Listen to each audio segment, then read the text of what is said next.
Hey, what is up? We're here with a new episode of Movie News, and we're combining it with comic book movie news because it's a little bit of a slow week. So let's get right into it. Our first topic is Godzilla versus Kong may be going to streaming services. Now, it's said from the studio, I believe it's Warner Brothers, and I can't remember the second studio that's involved off the top of my head. Might have That been Netflix.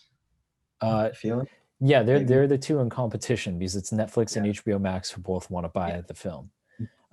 Now I know Warner Brothers, who owns HBO Max, is a co-producer of the or co-financer of the film. I can't remember if the other financer is Legendary or Paramount or who it is. Um, but what are your thoughts on this possibly going to streaming to HBO Max or Netflix versus a release in theaters next summer? Right. I mean, I feel like it's one of those just like inevitable type things. Like at this point, we've seen so many movies move to streaming, and it's like this will be for right now the way of life. Whether it stays like that, we'll see. As we've said, you and I have said multiple times, we would prefer it not to like.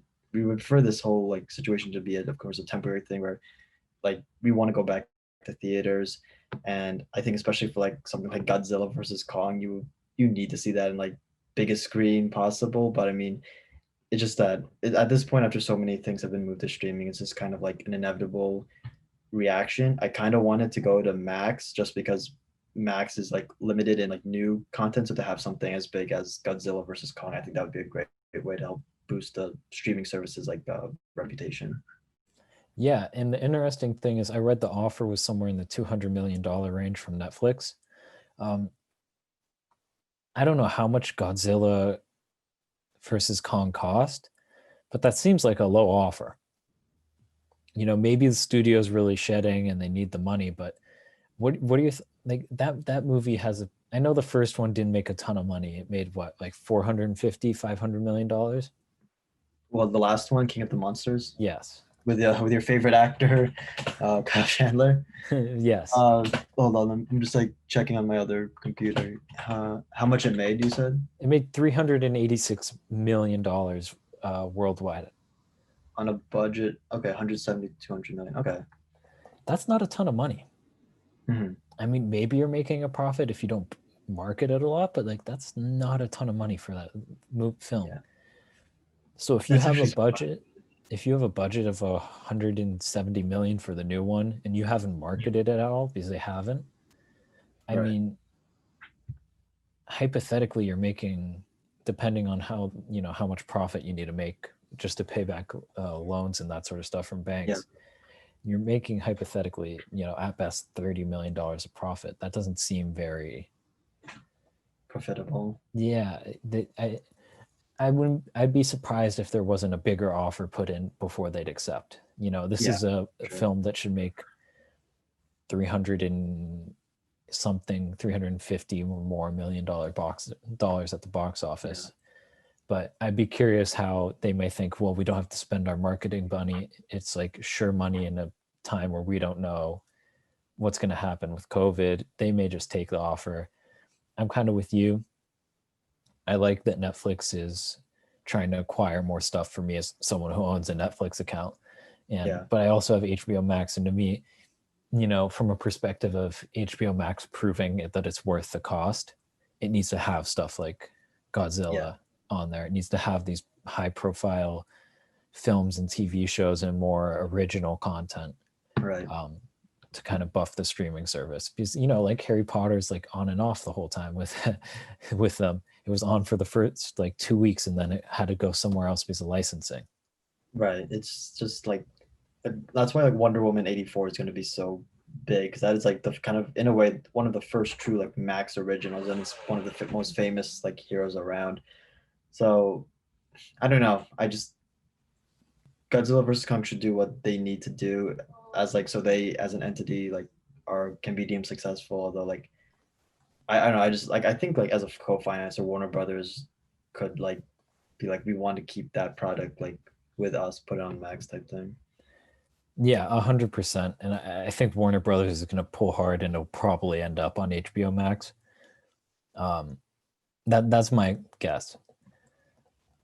We're gonna move on to Cherry, the film from the Russo brothers with Tom Holland. It's their first film that they've actually directed. I know you guys may think, well, they've produced a lot of stuff lately, like 21 Bridges with Chadwick Boseman.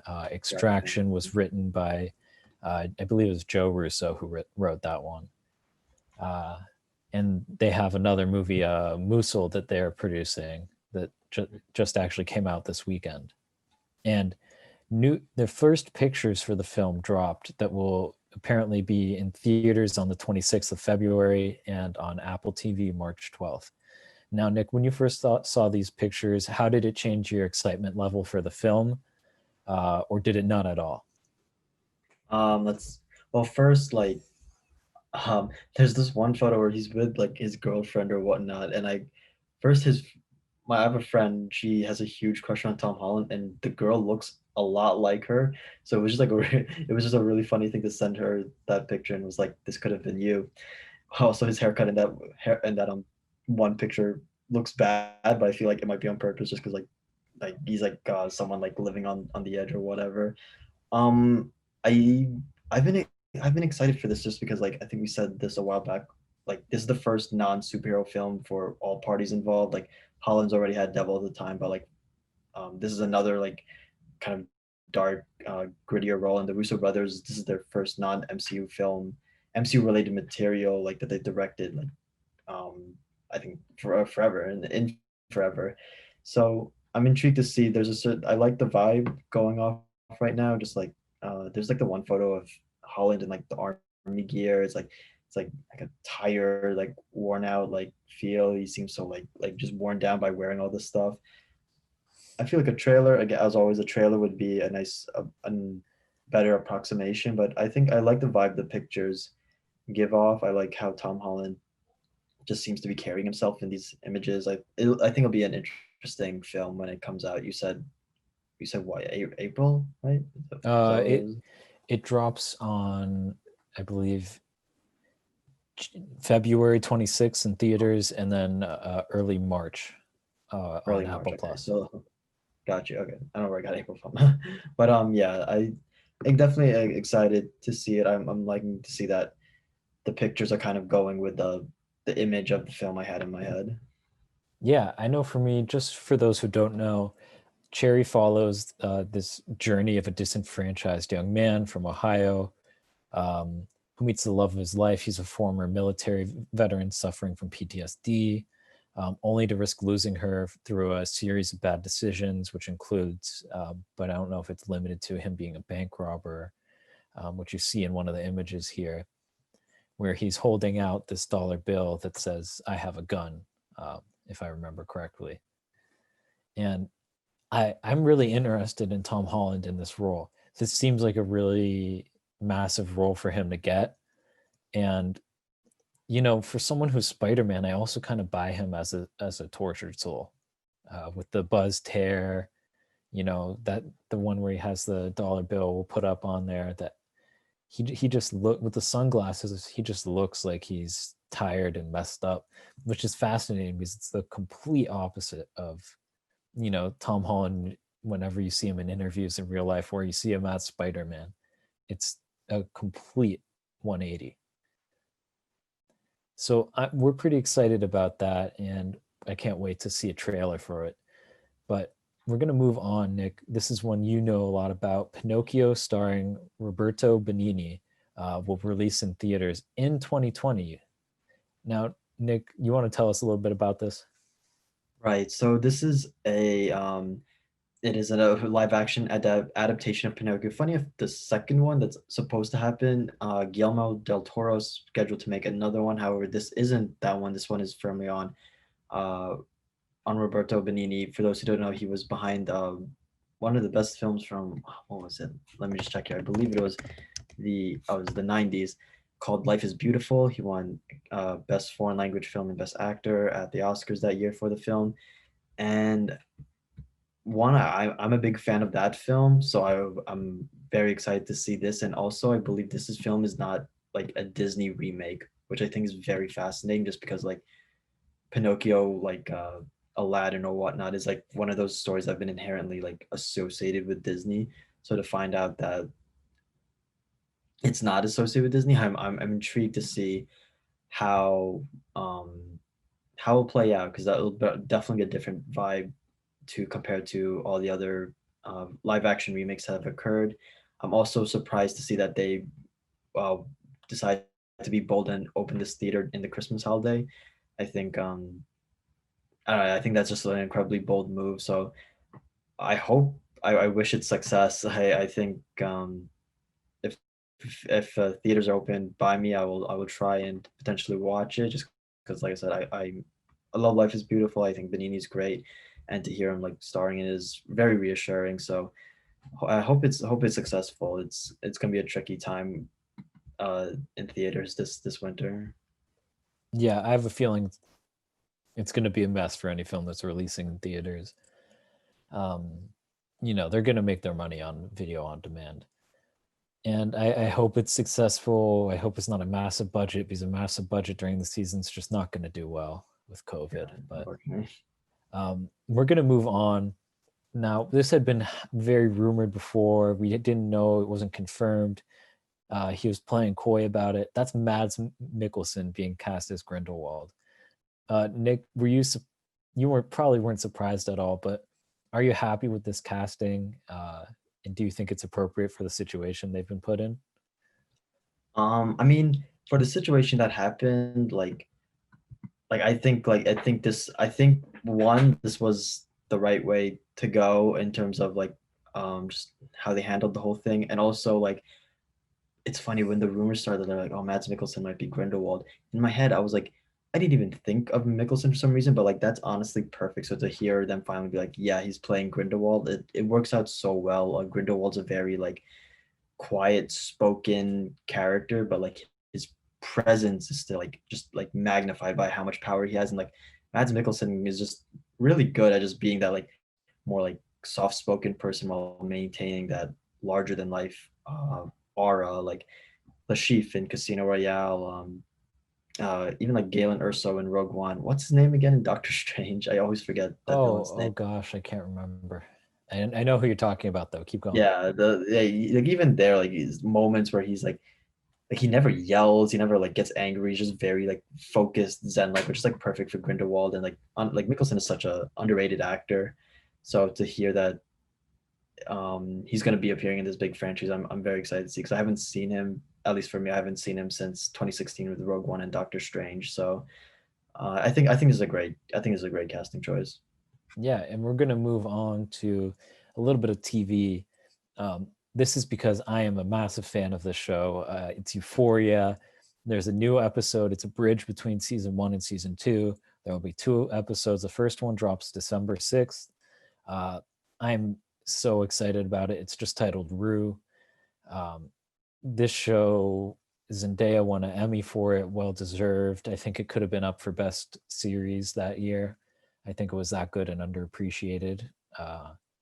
Sam Levinson did a fantastic job as the creator of the show, creating a great tone. It's very uh, stylized, and the camera is very much a character, I feel like, in that film or TV show. Nick, what were your thoughts when you heard or that it was dropping this Sunday, I think, right? Something like that, yeah. Well, I'll admit I'm someone who hasn't seen Euphoria just yet. I only have just recently gotten access to like anything HBO related. So I was unable to like watch it when it was airing. Like, well, it was 2019, right? When the show Yes, yes. came out. God, it feels like forever ago. Um, but no, it's good to see, like, because it was expected. Like, is this the second season, or is this like a This is a bridge this is a bridge? because, Okay, got you. yeah, the reason it's not the second season is because they can't get everyone Yeah, together right now because of COVID, and Zendaya is currently filming the new Spider-Man film. right. Okay. So schedule-wise, they can't shoot until the spring of next year. Yeah. In that case, I think that's very fascinating, because I can't recall like such a move being done recently in like TV, where they like, we're gonna release content, but it's not like like like direct continuation content, or like I said, it's a bridge. So I guess it is, but I don't know. It's pretty interesting. Euphoria is on the list, so I will get to it at some point. Hopefully, I will be able to be there for when the second season drops.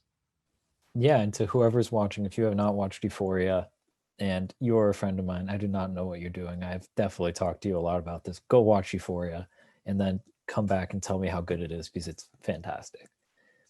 Now, we're going to move on to a bit more sad news that David Prowse, who was the actor who physically played Darth Vader, passed away at the age, I believe, of 85.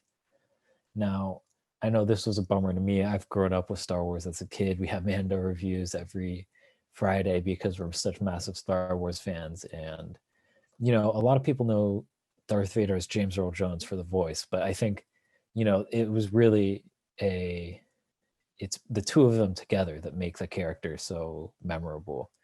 And the physicality I always thought was that crazy part in the first scene where he comes into the rebel ship and he just grabs the rebel fighter from Alderaan by the throat and says basically, where is the princess and where are the plans to the Death Star? And you're so invested and you're like, whoa, who is this guy? Like really intimidating right away. And then as the films go on, you see the Empire Strikes Back. He's these massively intimidating presence. Maybe one of the most iconic fight scenes in all of cinema. That fight between Luke and Vader in episodes 5 and 6. And someone who helped bring to life this character who is, maybe the most iconic character in all of cinema. So it's a really tragic passing. But Nick, what kind of came to your mind first when you heard about this? It just, I mean, it hurt. When you lose someone like part of the Star Wars fandom, it always hurts. And then when you like couple that with like how much has been going on in like 2020, like we only lost Sean Connery like a few weeks ago. That feels forever ago too. Geez, like I don't know, it's awful. It's like it just piles up type thing. But in a way, I'm kind of glad that like, or not glad, like I'm just like appreciative of the fact that like people are like are like appreciating what he did, like because like you said, a lot of people, so it's Vader and James Earl Jones, and they completely forget that like James Earl Jones was just in a recording booth, like just speaking the lines. It was David Prowse doing like the body intonation, having that presence, like stuff like you mentioned his iconic intro sequence. I like to pull up the classic I find your lack of faith disturbing. Like he's chilling there for the most part, and then he goes over and just like sticks his hand out, and like that right there is also one of the most like iconic villain scenes ever. And so much of it is just sold on this tall, like imposing figure, and um all of that is brought about by Prowse. And like I said, anytime we lose a member of the Star Wars family, it hurts. So thoughts out to his family. Appreciative of what he was able to bring to everyone. Yeah, man. And with that, we're going to wrap up the new movie news segment and move into comic book news. Now, the Hawkeye series is reportedly starting shooting in Brooklyn, I believe, or somewhere in New York City or around that area. Are you excited that it's starting to shoot this soon? Are you kind of surprised with all the stuff that's already been shot or is being shot that they're, moving with these TV shows that fast? Kind of what goes through your mind when you hear this news?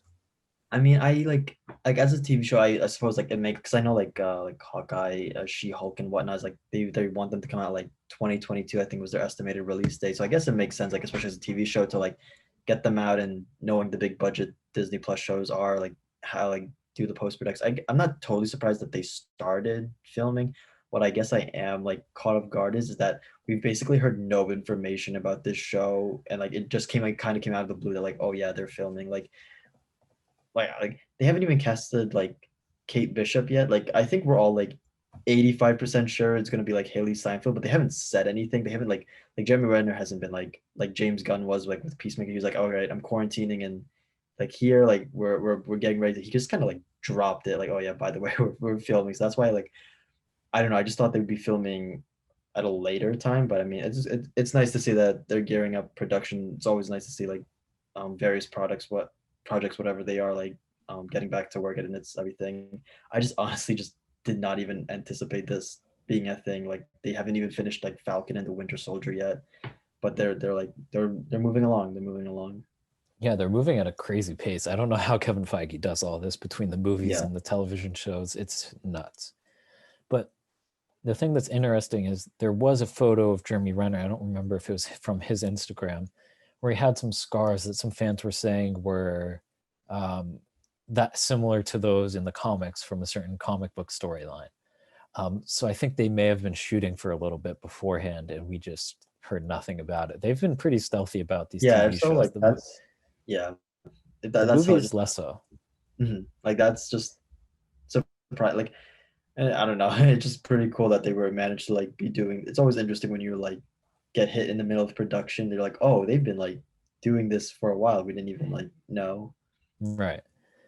And I'm pretty excited about it. I mean, I'd be willing to put money on it that Haley Steinfeld is playing Kate Bishop, and it's just going to be announced whenever they feel like it.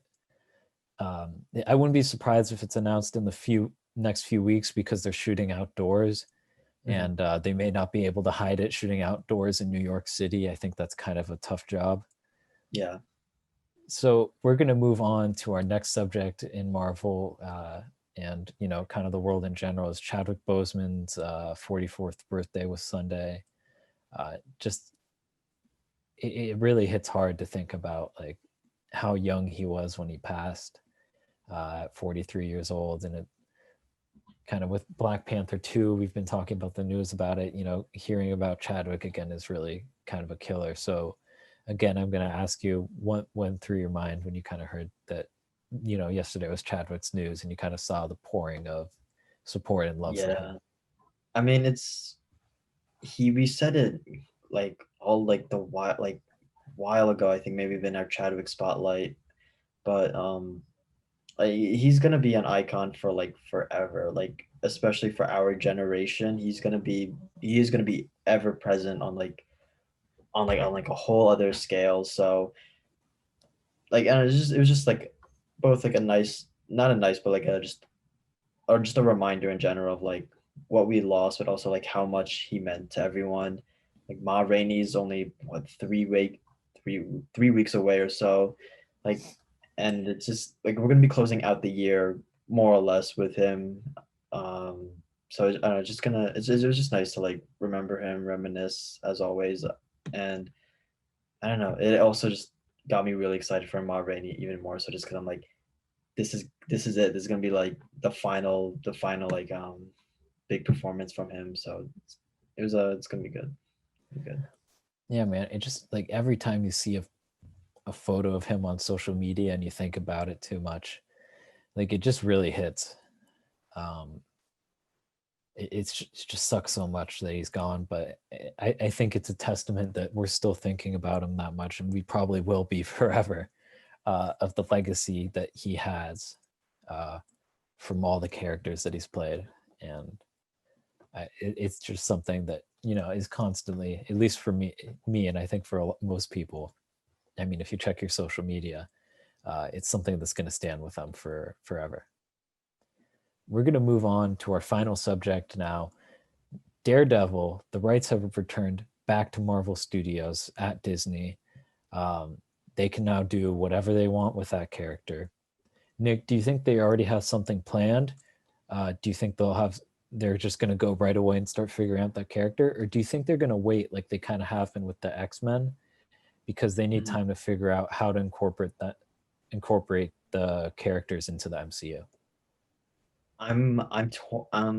Let's see. Daredevil ended 2018. 2018 was also when the Fox buyout happened. Do I have that timeline correct? Yeah, just Okay, about. because I'm just thinking 2018 they bought Fox and then they started like, okay, now we have access to like the rest of Marvel Comics, like what can we do with that? While and then at the same time with Daredevil, like they couldn't use him, but they knew like this is when the date expires. So I feel like they have been like anticipating his return. But I do feel like he's on the back burner for right now. Admits like they're taking that like Fantastic Four approach where they're like he's I wouldn't say he's definitely coming, but I feel like they're definitely thinking about it and um and like they're just waiting though. Like there's they already got so much going on as we emphasized. So I think they're like waiting just for the right moment. Will it be the same? I don't know.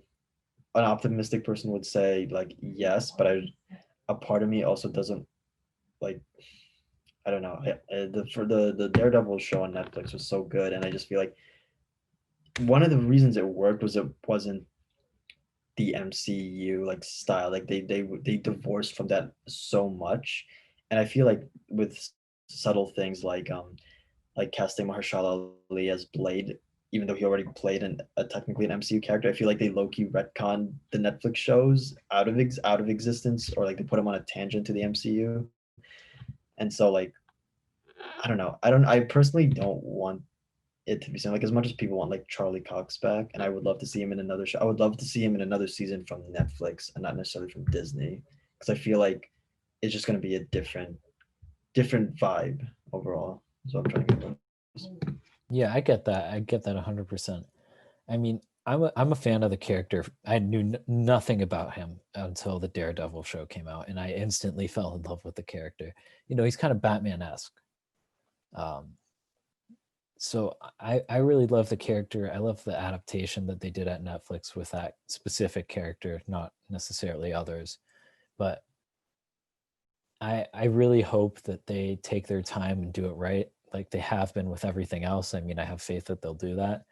And man, I know that a lot of these characters are based out of New York City for some reason, but like spread your wings and let them fly somewhere else. Like maybe not for Daredevil because it's like a part of who his character is, but like how many superheroes do you need in New York? Yeah, Right? like New York's Like, not that. New York City is not that big that you need someone covering every like street corner and whatnot. right. And I know it's comic book films, but it always bothers me that there's this convenience, like the idea of convenience. So like, oh, Avengers Towers in New York. Oh, Spider-Man's in New York. Like, oh, Daredevil's in New York and Luke Cage is there. And, you know, Iron Fist is there and Jessica Jones is there. It's like, what about all the other cities? Like, why That's can't you have superheroes yeah, in all these different places so we don't have to be yeah. thinking subconsciously, like, oh, why don't they just call on the Avengers to do this?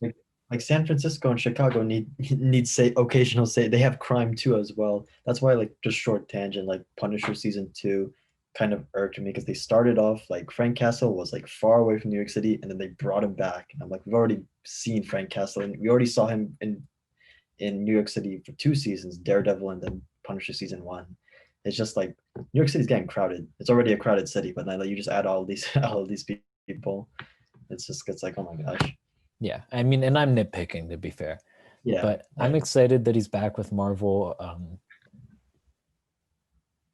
I loved the Daredevil stuff, but I felt like there is an opportunity to put him in a connected universe. I don't know what they do with him. Do you make a movie, like, or do you make a TV show? You're gonna get compared to the other TV show. Yeah, that's gonna be a hard task because like that's still like that is one TV benchmark. Like if that's like the thing you're trying to match at the very least, like that's gonna be hard. That's tough stuff to do. Right. At least they don't have to make the weird, like, alluding to Avengers stuff, but they can't like quite be a part of the team type thing. Yeah. Um, but yeah, that's kind of my thoughts on the Daredevil rights returning to Marvel. Overall, I'm excited and bummed out at the same time because I knew Netflix wasn't going to continue doing the stuff anyways because it just wasn't making money. Mhm. But with that, that wraps up this episode of movie and comic book movie news. Let us know what you thought in the comment section down below. Don't forget to like and subscribe, and we'll see you next time. Peace out.